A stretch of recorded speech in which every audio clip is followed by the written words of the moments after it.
नमस्ते बच्चों। तो कैसे हैं आप लोग? आशा करते हैं स्वस्थ होंगे, मस्त होंगे और पढ़ाई कर रहे होंगे। चलिए आज हम लोग क्लास 10वीं सब्जेक्ट गणित के त्रिभुज चैप्टर में आने वाले सभी प्रमेय को देखेंगे। और ये जो इसमें प्रमेय है कुल 9 प्रमेय है और जो सब के सब क्या है महत्वपूर्ण है और जो बोर्ड परीक्षा के दृष्टिकोण से भी काफ़ी ज़्यादा महत्वपूर्ण है। चलिए हम लोग सभी 9 प्रमेय को देखेंगे और आज हम लोग पहले प्रमेय को देखते हैं। प्रमेय 6.1 इसको क्या कहते हैं?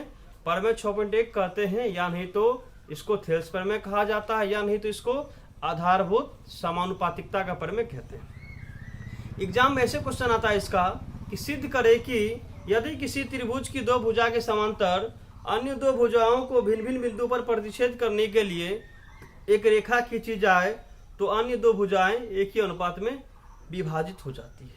अर्थात कहने का मतलब है कि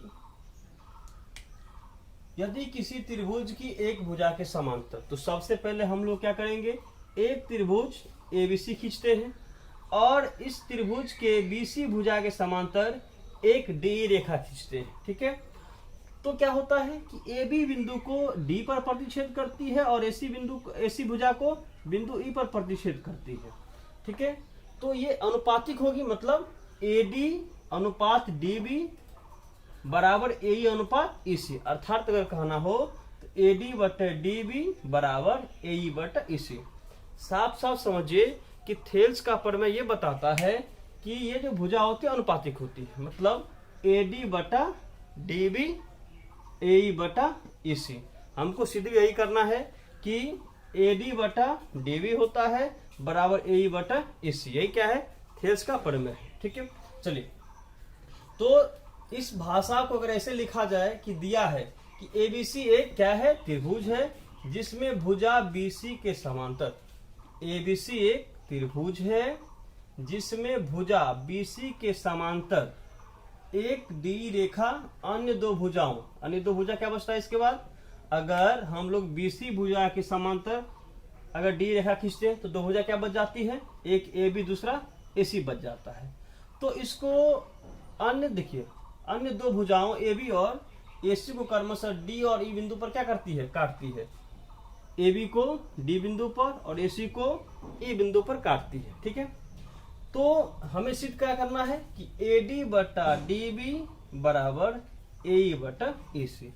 चलिए एक बार हम लोग सही से समझते आखिर दिया क्या है कि थेल्स ने बताया कि अगर मान लीजिए ये एक त्रिभुज है जिसमें एक भुजा के समांतर अन्य कोई एक भुजा हो तो इनकी भुजाएं अनुपातिक होगी, अर्थात ए डी बटे डी बी बराबर ए ई बटा ई सी होगी। तो सबसे पहले हम लोग कहेंगे दिया है क्या है, तो सबसे पहले एबीसी एक त्रिभुज है।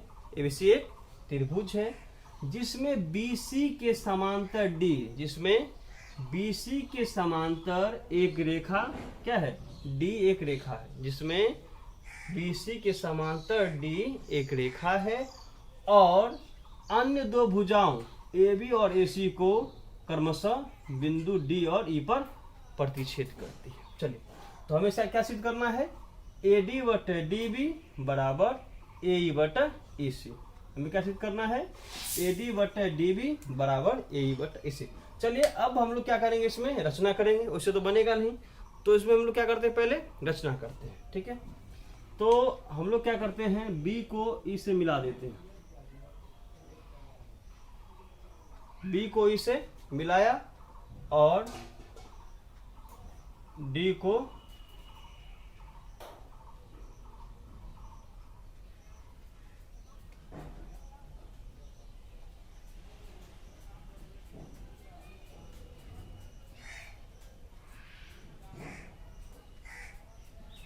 ठीक है, तो B को E से तथा C को D से मिलाया और D से एक लंब खींच रहे हैं AC पर, इसका नाम देते M। D से DM लंब AC और E से EN लंब AB पर। तो क्या रचना किए हैं? B से ई को तथा सी को डी से मिलाया और डीएम लंब एसी और डीएम, ये लंब का चिन्ह हो गया ऐसा, डीएम लंब एसी और ईएन लंब एबी एवं ईएन लंब एबी है। ठीक है, अब हम लोग बात करेंगे परमान का। इतना समझ गए तो आगे।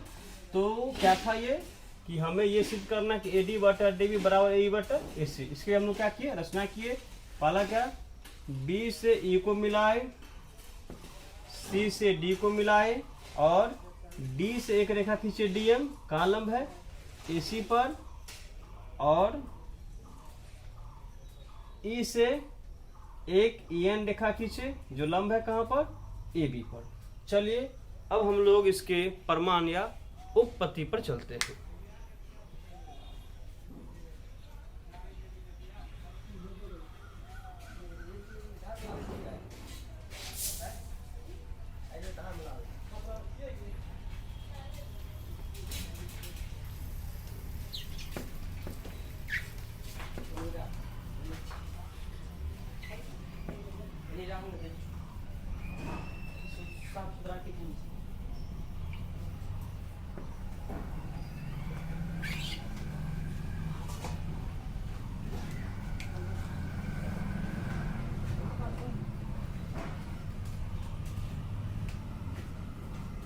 परमान, हम लोग जानते हैं कि त्रिभुज का क्षेत्रफल 1/2 गुना आधार गुना ऊंचाई होता है। इसी का प्रयोग करेंगे। आइए हम लोग सबसे पहले त्रिभुज एडीई में चलते हैं।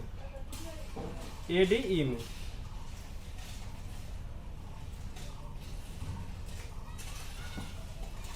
देखिए, इस त्रिभुज में दो ऊंचाई है, पहला ईएन दूसरा डीएम है। तो हम लोग क्या करेंगे, एक ऊंचाई लेके चलेंगे, फिर दूसरी बार दूसरा ऊंचाई लेके चलेंगे। तो आइए पहला ऊंचाई लेके चलते हैं। तो area of A D E बराबर क्या, 1/2 गुना आधार। आधार का मतलब क्या, जिस पर लंब होती है वो नीचे वाला क्या होगा, आधार। लंब कहाँ टिकती है, तो आधार पर। तो अगर एन अगर लंब है इस पर एडी पर, तो आधार क्या हो गया, एडी। आधार क्या हो गया, एडी। तो 1/2 गुना एडी और गुना इस पर लंब क्या है, ईएन है। चलिए इसको मान लीजिए समीकरण पहला, चूंकि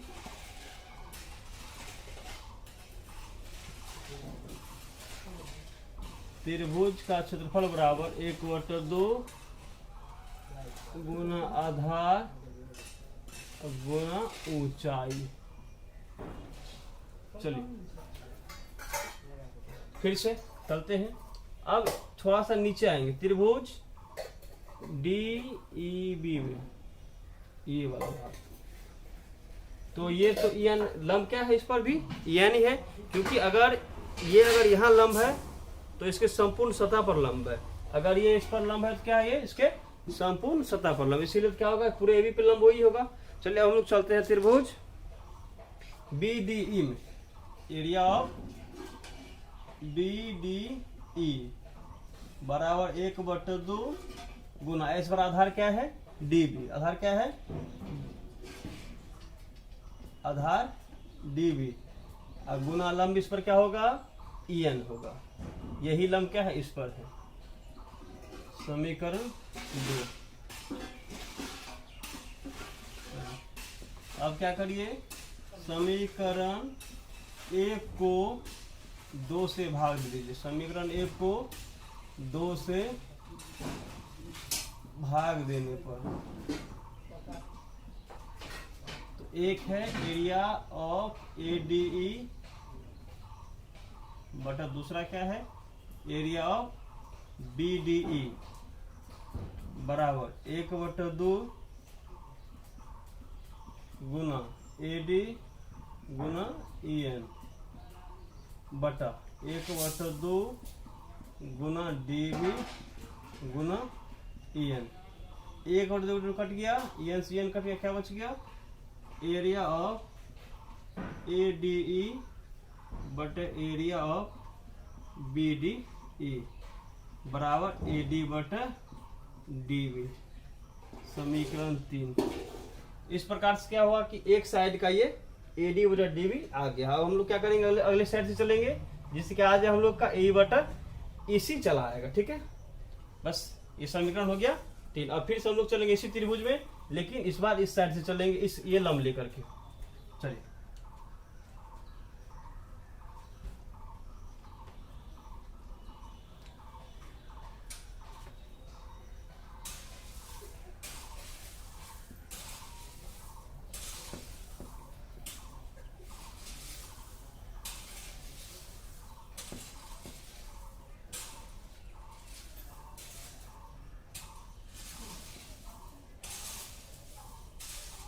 पुनः एरिया ऑफ ADE बराबर 1/2 और आधार इस बार क्या लेंगे हम लोग, AE लेंगे। AE और गुना लंब क्या है इस पर, DM है। समीकरण नंबर 4। इसी प्रकार क्या हो जाएगा, तथा ये DEC एरिया ऑफ DEC बराबर 1/2 गुना आधार EC गुना लंब, तो यही DM समुच्चय रेखा पर है, DM। समीकरण नंबर 5। फिर से वही काम, समीकरण 4 को 5 से भाग देने पर चलिए क्या हो जाएगा, एरिया ऑफ ADE बटे एरिया ऑफ DEC बराबर 1/2 गुना AE गुना DM और बटा 1/2 गुना EC गुना DM। कैंसिल आउट हो गया, 1/2 DM भी कैंसिल आउट, तो क्या बच गया, area of ADE but area of DEC बराबर AE बट EC। देखिए, तो समीकरण 3 से हम लोग को क्या मिल गया था, AD बटा DB, और यहाँ क्या मिल गया, AE बटा EC। लेकिन यहाँ क्या है, यहाँ ऊपर वाला सेम है, लेकिन नीचा में एरिया ऑफ DEC है, यहाँ क्या है, एरिया ऑफ BDE है। तो यहाँ हम लोग एक प्रमेय का प्रयोग करेंगे कि एक ही आधार और एक ही समांतर रेखा के बीच स्थित त्रिभुज क्षेत्रफल में बराबर होते। मतलब ये जो भाग है DEC वाला, ये BDE वाला भाग और DEC वाला भाग क्या होगा, क्षेत्रफल में क्या होगा, बराबर होगा। क्यों? क्योंकि हम लोग जानते हैं कि एक ही आधार तथा दो समांतर रेखाओं के बीच स्थित त्रिभुज क्षेत्रफल में बराबर होते हैं। चलिए इस प्रमेय का हम लोग उपयोग करते हैं।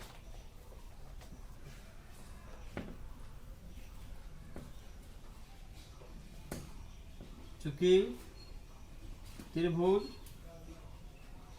BDE और त्रिभुज DEC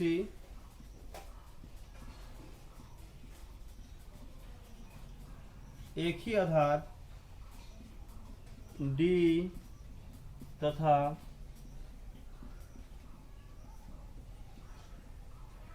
समांतर रेखा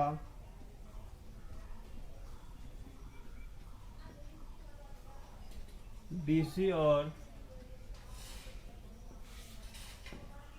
DE के बीच बने दो त्रिभुज हैं।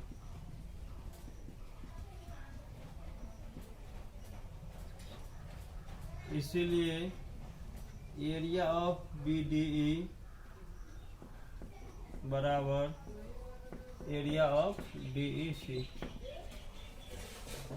तो क्या हो जाएगा कि एक ही आधार DE है और ये दोनों समांतर रेखा है D और BC, इसी के बीच एक ये त्रिभुज है BED और दूसरा त्रिभुज इसी आधार को पकड़ के क्या है DEC है, इसलिए क्षेत्रफल में क्या होगा, बराबर होगा। तो यहाँ हम लोग एरिया ऑफ BDE बराबर एरिया ऑफ क्या हो गया, DEC। मतलब ये DEC की जगह हम लोग BED या BED की जगह समीकरण 3 में DEC लिख सकते हैं।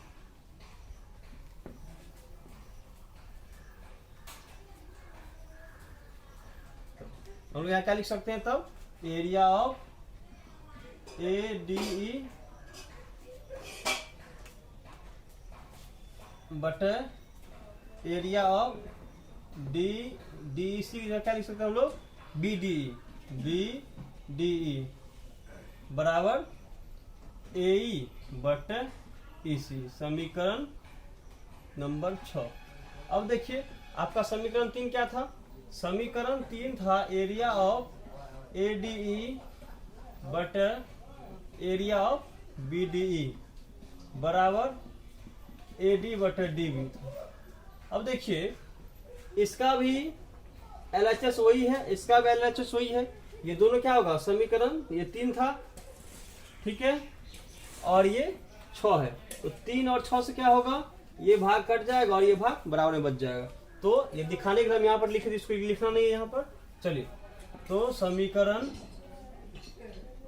3 तथा 6 से तो ये वाला भाग कट जाएगा, क्या बच जाएगा, समीकरण 3 से AD बटे DB और बराबर इधर से ये वाला AE बटे EC। यही हमको प्रूव करना था और ये प्रूव हो गया।